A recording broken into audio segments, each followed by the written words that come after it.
Escuchas ADN 40 Radio.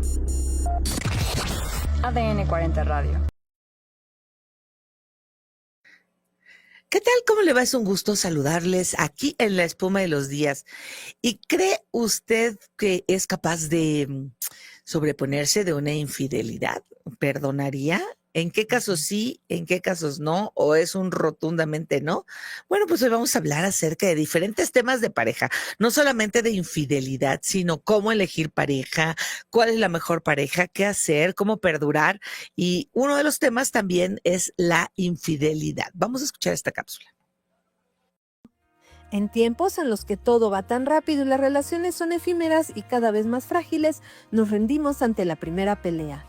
Pero todos merecemos una relación amorosa, profunda, sana y duradera por la que valga la pena trabajar. ¿Pero cómo lo logramos? La psicóloga Alicia González, a través de su libro Parejas Mejores, nos invita a ser honestas y preguntarnos, ¿qué quiero realmente en una relación? Hablaremos con ella de temas tan comunes como la rutina, el perdón, los celos, el deseo, la crianza compartida y la infidelidad, porque no se trata de aguantar, sino de aprender a relacionarnos mejor. Es una charla para quienes desean construir relaciones duraderas y emocionalmente sanas, porque sí se puede tener o ser una mejor pareja.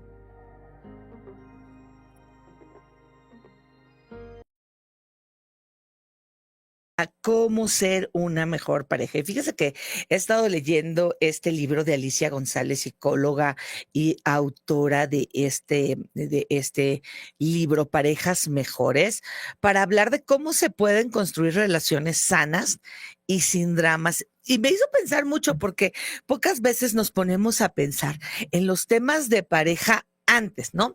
Nos encontramos, nos enamoramos, empezamos a salir y rara vez salen ciertas preguntas que ya cuando somos pareja o vivimos juntos, estamos casados, ¿no? Dices, bueno, creo que nunca le pregunté esas partes de la economía o esas partes de los hijos, la familia extendida, ¿no? Son temas en los cuales pues rara vez te preguntas porque dices, ay, no, qué oso, va a salir espantado, va a salir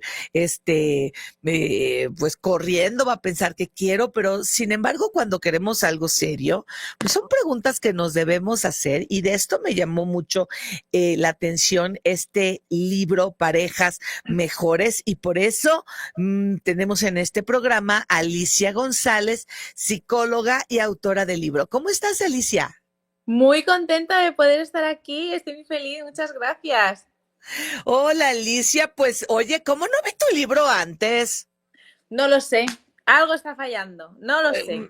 No, o sea, hace unos días, la mamá de Eli me regaló un sapo y me acordé de una película de mis años de juventud que se llamaba Cansada de besar sapos. Ajá. No, porque pues te esperabas el príncipe y nunca se convertía en el príncipe y finalmente más que ser príncipes y sapos y eso es un tema de comunicación y de honestidad de lo que primero con nosotros mismos, de para qué queremos una pareja, qué significa una pareja y cuáles son los significados, ¿no? Totalmente, yo creo que has iniciado justamente genial la pregunta, ¿no? Es muy importante entender qué estoy buscando en una pareja ahora, ¿no? Este deseo o necesidad que yo tengo, ¿a qué quiere responder? ¿Qué es lo que queremos completar con esa relación? ¿Qué es lo que pretendemos, ¿no? Porque hay gente que busca relaciones para tener un compañero de aventuras, otras personas que buscan con quién formar una familia y otras con las que pasárselo bien sin responsabilidades. Entonces es muy importante el para qué. Sí, justamente en el libro que fui leyendo, pues nos empezábamos el número uno, la elección de la pareja. Y tú pones ahí que ¿por qué tropezamos con la misma piedra? Porque el ser humano es un ser de hábitos, ¿vale? Que sí que luego nos cuesta un montón adquirir nuevos, pero somos seres de hábito. Entonces, ¿qué pasa? Que si el hábito que funciona, como si dijéramos en el subconsciente, ¿no? En el inconsciente, está liderando nuestras acciones y lo dejamos ahí, lo que va a pasar es que repetiremos la misma acción constantemente, aunque esa acción nos genere malestar, da igual, es nuestra tendencia, ¿no? Es como nuestro patrón.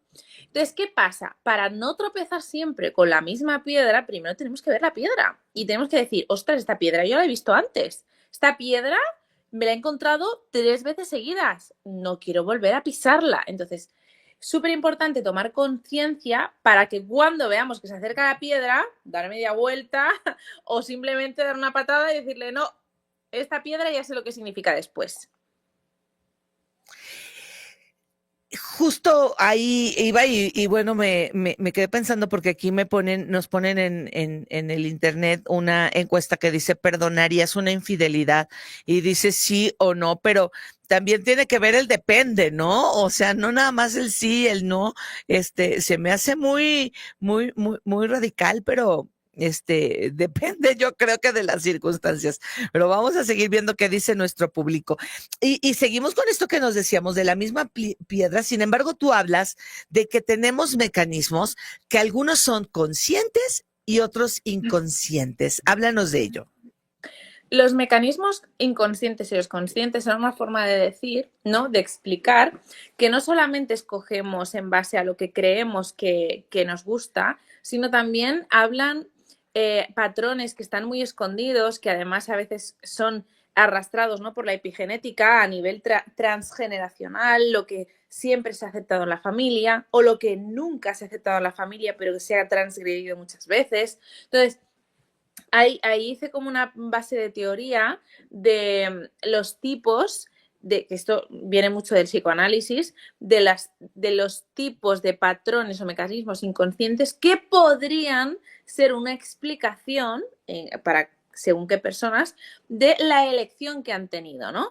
Y luego los conscientes son muy importantes también porque es relevante entender que no solamente debo escoger por lo que deseo, sino también por lo que necesito, ¿no? O sea, tú puedes desear una persona de 2 metros con pelo, pero activo físicamente, que haga ejercicio, que cocine bien, vale. Pero luego, ¿qué es lo que necesitas, no? ¿Qué es lo que necesita, pues, tu carácter? ¿Qué es lo que necesitan tus heridas también, ¿no? Para poder sentirse a salvo, para poder sentir ese hogar.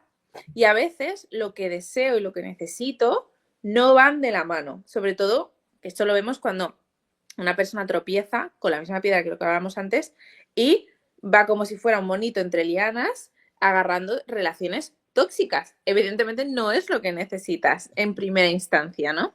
Pero quizá es lo que tú crees que deseas, porque tu cuerpo va a lo que ya es conocido. Sí. Sí, y luego por ahí se hacen las cosas generacional y toda la familia empieza a tener el mismo patrón y con los mismos resultados. Sin embargo, aquí hablas tú de los narcisistas o de los diferentes tipos como apoyo o el recuerdo de crianza, ¿no? Lo que viste tú en tu casa. Mira, vamos a empezar por este último si quieres, porque es el menos complejo de entender. Cuando tú te has criado en un hogar, ¿vale? En el que has recibido amor incondicional, en el que te han hecho sentir que hicieras lo que hicieras, te seguían queriendo, valías la pena, estaba todo bien. ¿Qué pasa? Cuando tú sientes esa estabilidad desde pequeño, va a ser mucho más probable que cuando te encuentres una persona que no te trate bien, reacciones negativamente, reacciones con rechazo y por tanto lo deseches de tu vida, ¿no? Quieras irte en dirección contraria. En cambio, si para ti, ¿no? Tu zona conocida es una zona en la que ha habitado siempre pues la incertidumbre, la inseguridad, estar ansiosa, el miedo, pues lo conocido para ti, lo súper conocido es aquello que te hace sentir mal. Entonces, claro, cuando una persona se topa con alguien que le hace sentir mal, no lo va a considerar algo negativo. ¿Me estoy explicando? Sí. Sí, Entonces, sí. claro, por eso es muy importante, tan importante que los psicólogos hablamos de los primeros años de vida, porque ahí se forma el estilo de apego, que hemos hablado muchísimo del estilo de apego, pero el estilo de apego sienta las bases sobre las cuales yo empiezo a relacionarme con el mundo y veo cómo el mundo se relaciona conmigo. Los niños, a partir de ese estilo de apego, entienden si son merecedores de amor por ser ellos mismos o si se lo tienen que trabajar o si lo que le han dicho que es amor es peligroso para ellos. ¿Vale? Eso sería como la parte más fácil de entender. Luego hay motivaciones que son, bueno, no sé si te referías a eso, los mecanismos inconscientes, ¿no? Que son Ajá, pues de sí. tipo de apoyo, ¿no? O de tipo narcisista. El que es del tipo de apoyo, pues cuando me siento atraída por aquellos que han cuidado de mí, ¿vale? Entonces, si tú cuidas de mí, eso despierta atracción en mí, aunque no me gustes físicamente, aunque vivas en Honolulu, da igual, si tú me cuidas, ¿vale? Yo me voy a sentir atraída por ti. Y luego, el tipo narcisista es alguien que se siente atraída por personas cuando esas personas se fijan en ella. No es que me guste porque sí, sino me gusta porque le gusto. ¿Me explico? Sí. Entonces, luego hay muchas motivaciones de las que hablo en el libro que son muy, muy, muy profundas, son bastante, claro, os digo, estas motivaciones preedípicas y edípicas las hizo un psicoanalista, no recuerdo el año, pero creo que a los 70 y pico. O sea, hace mucho, o sea, es que hace muchísimo tiempo, hace muchísimos años. Entonces, claro, hay explicaciones que son un poco fuertes, ¿no? Como por ejemplo, yo me acuerdo que hice ¿cómo se llamaba? Ujú. Exogamia, que era simplemente que te atrae una persona que sea físicamente diferente no solamente a ti, sino a tus padres, a tu familia, ¿no? Que tenga una etnia diferente, por ejemplo, ¿no? También puede ser, ¿no? Las edípicas son como más elaboradas que las preedípicas. Las edípicas hablan de motivaciones inconscientes, repito, que todo es inconsciente, esto es mucho más complejo de entender. Para quien nos escuche, no es que tú te lo propongas, es que pasa como sin que te des cuenta, Ujú. ¿vale? Entonces, las edípicas, pues hay, por ejemplo, el de la mamá y el de la Ujú. pureza, ¿no? Entonces, el de la pureza era, pues, que me gusta aquella persona que para mí representa el ideal de pureza, la virginidad, pues la juventud, etcétera. Y luego la fijación con la madre es que, pues, y esto lo vemos también con el padre, lo que pasa que en esa época, pues lo estudiaron solo con la mamá, pero que buscamos una pareja que reproduzca el vínculo que yo he tenido con mi madre. Y esto lo vemos, hoy en día lo vemos un montón, por favor, parejas que están Sí, eso enmadradas, ¿no? leí. Parejas que necesitan que en su casa les digan cómo, cuándo, qué hacer, dónde, y que son como inútiles en cuestión de convivencia si no se les guía. ¿Me Sí, explico? sí, eso me llamó la atención, parejas enmadradas. Y y bueno, pues es que tener claro qué quiero de una relación, ¿no? Aquí tú hablas de conversaciones del inicio, desde la parte de aquello que parecía no importar, ¿no? Cuando nos encontramos, cuando nos conocemos, al qué necesito y que no se habla de valores, familia, política, hijos, religión, y que puede espantar a alguien, a una pareja de, oye, espérame, me estás hablando de esto y no sabemos si nos vamos a entender. Sin embargo, son cosas bien importantes a la larga Cla- de una relación. Claro, yo en ningún momento quiero que se entienda que yo lo que pretendo es que en la primera cita vayamos con una lista. ¿Te imaginas? Vamos a hablar. ¿Cuántos hijos quieres tener? ¿Con quién vamos a vivir en el caso de que tu madre se ponga enferma? O sea, eso no hace falta, ¿no? Pero sí que es verdad que para mí algo es súper esencial, importante, es que tus valores y los de esa persona estén alineados. Y esto es un concepto que yo te pregunto, ¿vale? ¿Cuáles son tus valores? Y a veces es difícil definirlos. Es difícil pensar cuáles son importantes para ti, pero hay preguntas que además las hago en el libro que te Sí. ayudan a entender cuáles son los valores que son importantes para ti, ¿no? Y esto lo puedes averiguar pensando en personas a las que admiras muchísimo.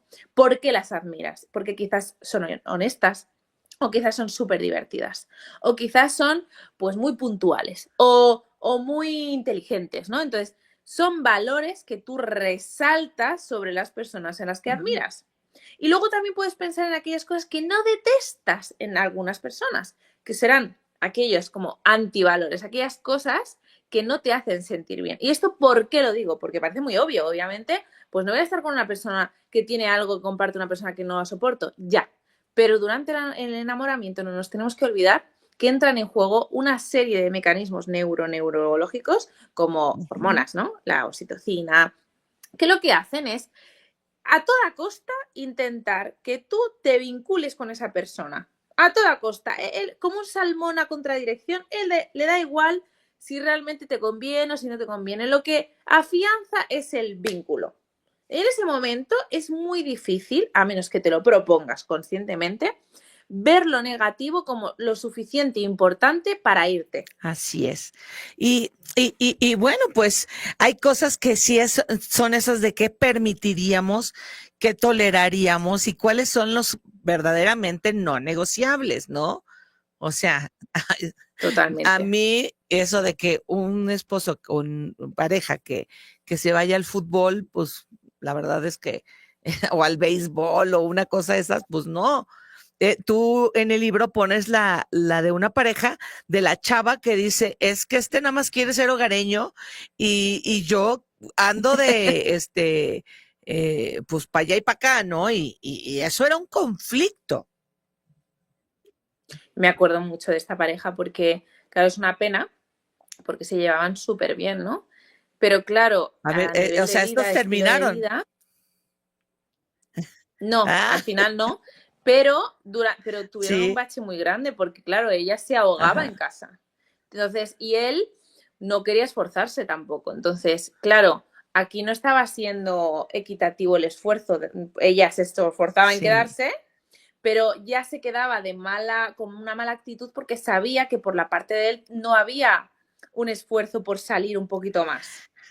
Entonces, claro, evidentemente es más fácil si tienes a alguien que a nivel de estilo de vida vive como tú. Es que va a ser mucho más sencillo, Sí. mucho más sencillo. O sea, si te quieres hacer la vida difícil, pues y eres sedentaria, pues estate con una persona que haga triatlones. Entonces te va a ser súper complicado porque vas a tener que entender que es su pasión y a la vez entender que a ti te gusta esto, esforzarte en un equilibrio, tener tu tiempo. ¿Se puede? Sí, claro que sí. Pero bueno, es más fácil que si a ti te gusta hacer triatlones, pues te veas con una persona que le gusta hacer triatlones y si eres sedentaria, pues te busques a alguien que le gusten los juegos de mesa para jugar en tu Sí, casa.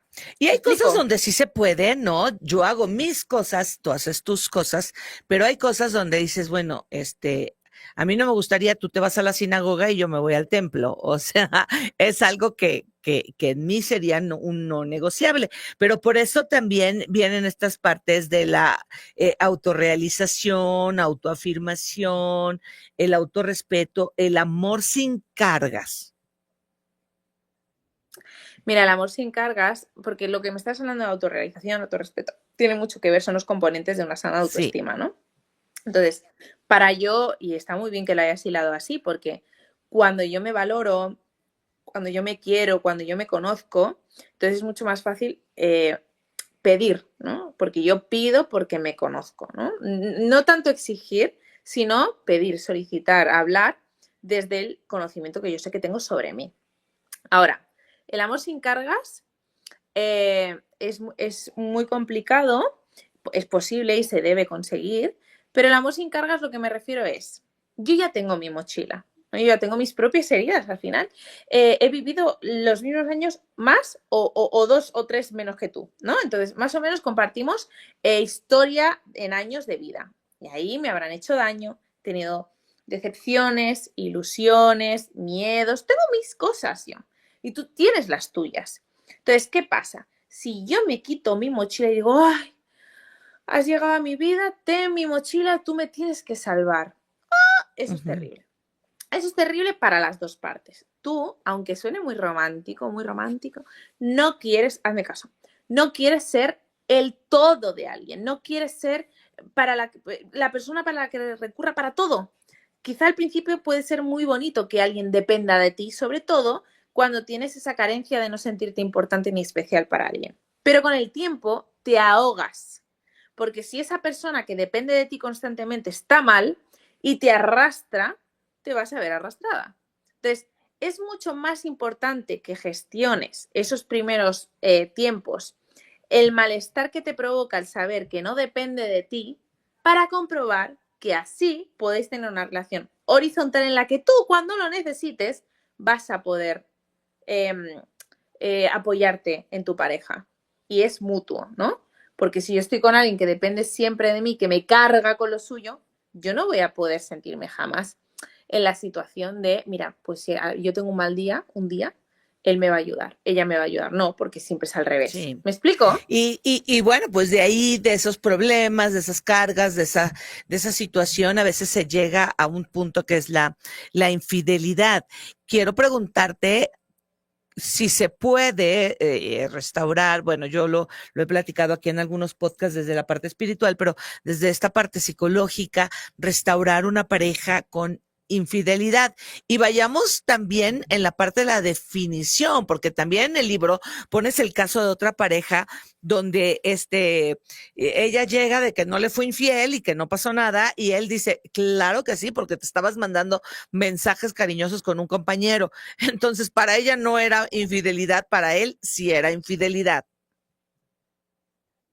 Esto me parece súper interesante. Además, me acuerdo tanto de cuando llegaron a la sesión, que ella llegaba en plan, que exagerado, y él llegaba súper dolido, porque hay muchos tipos de infidelidad. Pero al final, mira, la infidelidad es romper con la confianza de alguien. Entonces, los límites para cada uno pueden estar más o menos definidos. El problema con la infidelidad es que no se tiene esa conversación y se aprende que he traspasado los límites de mi pareja cuando ya los he traspasado, cuando ya no hay vuelta atrás, ¿no? Y entonces dice, ahí había un límite, te lo has pasado. Ya, pero es que no me lo habías dicho, ¿no? Para ella, una conversación con un compañero de trabajo, aunque fuera cariñosa, no era un problema. Para él sí, pero eso no lo habían hablado antes. De todas formas, una infidelidad tiene unas ciertas características. Uno es unilateral, es decir, que uno de los dos es el que la comete y no los dos, si no estaríamos hablando de una relación abierta en el que se ha roto una confianza porque no se ha avisado, pero sería una relación abierta, ¿no? Unilateralidad. Por tanto, para que sea una infidelidad tiene que haber un secretismo, ¿vale? ¿Quiere decir esto que yo tengo que contar a mi pareja todo con quien hablo? No, porque también se necesita alquimia sexual. Este concepto lo aprendí de Esther Perel y me encanta, y es todo el erotismo que está en esa circunstancia, que conlleva el secretismo y ser la única de los dos, o el único de los dos, que está haciéndolo, esa excitación, ese morbo que trae consigo la traición en secreto. Y por tanto, también hay una involucración emocional, ¿vale? Entonces, ¿no pasó nada? Sí que pasó algo, porque cuando tú estás compartiendo una emoción con una persona que está destinada, según tus patrones de creencias, a una relación romántica y la estás haciendo con una persona fuera de tu vínculo romántico, ahí hay una traición. Sí, sí. ¿Me explico? Son estas 4 características. Y bueno, pues ahí ya vimos como cuáles son estas características. Sin embargo, hay parejas, y aquí tuvimos hace poquito a unos chicos de un grupo musical, Indori, que sus papás se divorciaron, es más, hicieron su vida, fue muy doloroso, y después hasta se volvieron a casar porque restauraron, ¿no? ¿Cómo es esta parte de restaurar a nivel psicológico sin que exista el chantaje, el recuerdo, el reclamo? Mira, yo he visto, esto cuesta de entender, ¿vale? Mira, es que hay tantas cosas que te quiero decir, Neira. Uno que diga, yo jamás perdonaría una infidelidad tan radicalmente, es o porque no la ha vivido nunca y no sabe lo que es, o porque no ha tenido cerca a una persona que haya experimentado lo que es una infidelidad. Pero tú puedes, ¿no?, desde la ignorancia decir, no, jamás. Pero luego es muy complicada, y es cuantas más cosas tienes en común, más complicada es. Ahora, más complicado es de ser claro, ¿no?, de tener una decisión tan, tan, tan evidente, tan de blanco y negro. Lo que suele pasar es que te quedas, ¿no? O sea, te sientes completamente herido. Además, la infidelidad es muy injusta porque sufre muchísimo la víctima.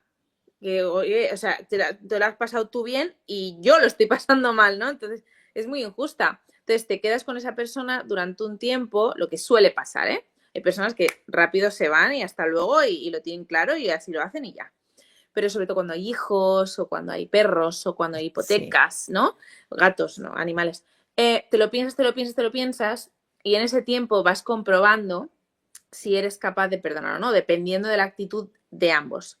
Pero que se puede reparar, sí que se puede reparar. He visto parejas que incluso han tenido una relación diferente porque ha sido más honesta después de una infidelidad, ¿no? Porque las infidelidades se dan por muchísimas causísticas, pero una de las más comunes es porque buscas fuera lo que no tienes dentro porque no lo has sabido gestionar. Y eso no es justificado, ¿eh? O sea, de todas las elecciones que tenías, has elegido la peor. Pero, entonces, cuando tú te abres en canal con tu pareja, reconoces, sostienes la culpa, sostienes el perdón y hay un arrepentimiento real, y para ver un arrepentimiento de verdad real, tienes que tener como cosas claras, ¿no? Yo diría que esto me acuerdo que también está en el libro, es decir, ¿qué puedo hacer para decidir si perdonar o no perdonar, ¿no? Para mí es importante tener en cuenta cuán profundo es el vínculo emocional, ¿no? Entonces, antes de la infidelidad, había una profundidad del vínculo, acabáis de empezar, ¿no? Contextualizarlo. También entender tu propia capacidad de perdonar a esa persona. Porque aunque tú creas que puedes, cuando no lo has sufrido, luego es muy diferente a la práctica. Incluso hay personas que me han dicho, yo he sido capaz de perdonarle, pero no de seguir con él. Yo he sido capaz, de mi corazón no le guardo rencor, pero no podría seguir con él, no puedo, sería incapaz porque me volvería una persona obsesiva, ¿no? Y esto es otra de las características. ¿Cuál sería tu impacto en tu bienestar? Ese impacto en tu bienestar emocional si volvéis, ¿vale? Y si eres, no solamente si eres capaz de sostenerlo, sino si te apetece. Y luego sentir que esa persona realmente se ha arrepentido, que eso es muy importante, porque hay arrepentimientos que no. Sí, No son de verdad. arrepentimiento, aquí lo hemos dicho, es cambiar de rumbo. O sea, pasó y ya no hago más eso. No, lo demás es culpa, lo demás es remordimiento y puedes volverlo a hacer. Sin embargo, el arrepentimiento es cambiar de rumbo. Sin embargo, bueno, pues esto es bien importante para pues llevar mejor. Habrá parejas que puedan solucionar y habrá parejas que lo mejor es que no estén y depende también de las circunstancias. Pero me encantó este libro, Parejas Mejores, de Alicia González, psicóloga, y puede encontrar mucho, mucho más. Nos quedamos con muchas cosas. Mira, aquí vamos a ver algo que nos está llegando. Dice alguien, sí, porque Dios entregó su vida para el perdón de nuestros pecados. Somos frágiles, pero eso no significa que tú como hombre o mujer no pongas límites, te des a respetar, cuides tu dignidad. El perdón implica principalmente sanar tú. Ámate y reconócete también frágil. Hoy urge sanar espiritual, moral y físicamente. Muchas gracias a Gray que nos escribe, y aquí en esta, fíjate, en esta encuesta que pusimos dice, ¿perdonarías una infidelidad? El 38% dice que sí y el 62% dice que no. Así las cosas, y me dio mucho gusto encontrarte, Alicia, y busquen el libro. Hay una donde está padrísimo porque dice discutir menos y discutir mejor. Ese capítulo me encantó. Y algo que dice la tríada mágica, la empatía, la compasión y la validación. Busquen de qué se trata, y al final, WhatsApp no es el sitio para discutir. No, que va, está totalmente contraindicado. Si es una urgencia, no te pondrías a escribir un WhatsApp, ¿verdad? Llamarías por teléfono.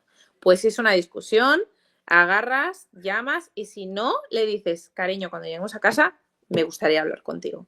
Pero el WhatsApp es peligrosísimo, es que le pones tú la connotación, la entonación que a ti te da la gana que tienes tú, pero no la de tu pareja. Yo lo sé, hasta para el trabajo, porque yo soy bien irónica en mi forma de ser. y bueno, pues se ha tomado muy, muy trágico el asunto, pero en trabajo más que con pareja, porque pues aquel me conoce. Muchísimas Mm. gracias. Gracias a ti, gracias a todos los que nos oyen. Estoy muy agradecida por estar hablando en México. Sí. Ojalá pueda Venir, ir aquí te pronto. esperamos en Espero la que cabina y irnos a comer unos tacos. Ojalá. ¡Ay, qué bonito! ¡Qué bien! Yo a mí me Muchísimas encantaría. Así gracias y que, busquen por bueno, favor gracias a el todos. libro Alicia González, Parejas Mejores. Está bien padre, ¿eh? Porque yo sí dije, ay, ¿cómo no lo leí antes? Hubiera llegado antes a mi príncipe, antes de haber llegado con tanto sapo. Ay, no es cierto. Ay, pastor, no es cierto, no dije eso. Muchas Llegó cuando gracias y tenía que muchas llegar. gracias a usted. Ya sabe, de la abundancia del corazón, habla la boca. Nos escuchamos.